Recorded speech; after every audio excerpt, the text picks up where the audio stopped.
呢一套 4pack set 內容吸引力都算平均嘅，包括有平民版嘅 Missing Link 馬格斯，亦都有逐一補完嘅狂派頭領戰士狂牛啊，比原色版本靚好多，有勁惡嘅黑色版本柯柏文。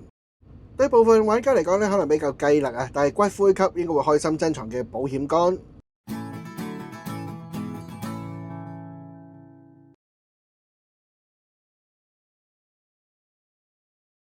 上一次推出嘅就係柯柏文版本啦，數量唔多嘅，一箱就只有一隻嘅啫。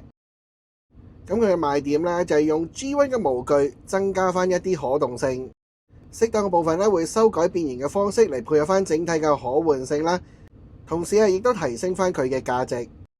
其實就係日版嘅 Missing Link 嘅平民版本，以全塑膠嘅用料嚟製作啦，降低成本，亦都降低埋售價，令佢更加平易近人啊！大家都可以玩得到。咁有唔少玩家都對 G1 嘅模具嗰種咁老味道就讚歎不絕嘅。事實佢的確係內外兼備，可換性、情懷性都係滿分嘅。至於頭領戰士狂牛，佢係狂派裏面頭領時期嘅要員之一嚟嘅，你根本就唔可能唔入手嘅。動物嘅手腳都喺晒個四肢上面噶啦，變形方式亦都係非常之簡單，非常之咁直接嘅。咁嘅變形方式亦都同 Titans Return 嘅惡龍係相同啦。喺大改模嘅情況之下起初嘅時候你真係唔係咁易發覺，原來佢哋同一個變形系統噶喎。而尾部由合併槍嚟組成，同時亦都收納嘅設計我係非常之中意嘅。當然亦都有駕駛室俾你個頭領戰士坐喺入面啦。咁我哋狂牛嘅設計都係非常簡單，所以模具喺呢一方面都交足晒功課噶。喺呢度套裝入面啦，包含埋呢個 TFA 黑紋都係直嘅。試諗一下，如果佢安排喺 V 級單盒裝發售其實唔易買到嘅。優點方面，當然係佢嘅設計非常之討好啦。對於絕大多數嘅變形金剛玩家都中意嘅 TFA 嘅風格嚟嘅，極致嘅美式動畫風格啦、造型啦，加上有趣又還原嘅變形系統，各方面都喺平均分之上嘅。咁加上佢嘅可動性亦都唔差啦，風頭絕對係一時無兩。而重製版本將佢哋嘅美式風格就稍為減咗少少，亦都增加咗一啲嘅稜角。但係回響方面亦都係有唔錯嘅喎。不過美方嘅設計師就講到啦，原本 TFA 嘅風格已經係非常之好，亦都係極之完美嘅。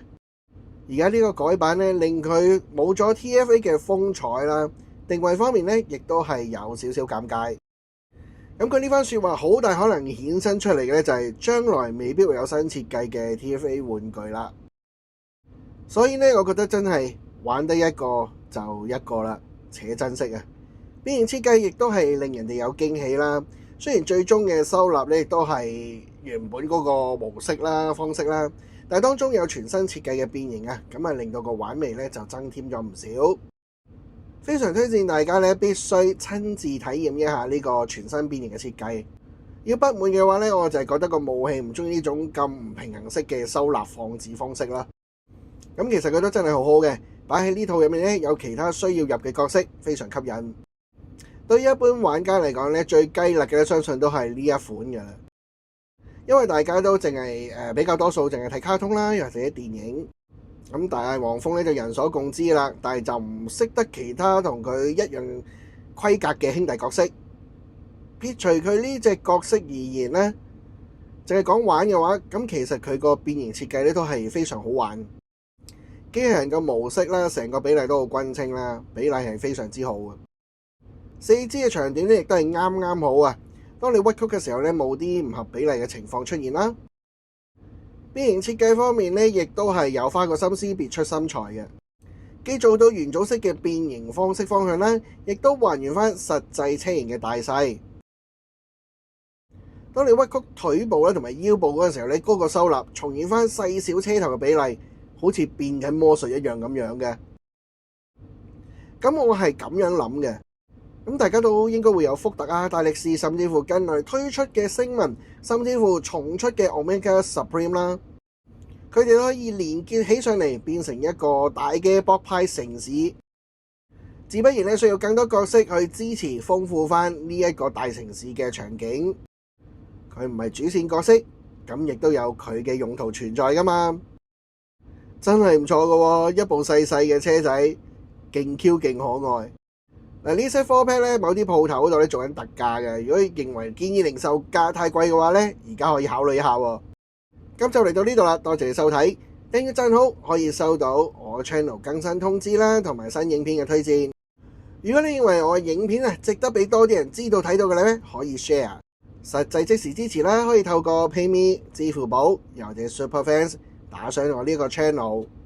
多謝晒你，咁我哋下次再見啦。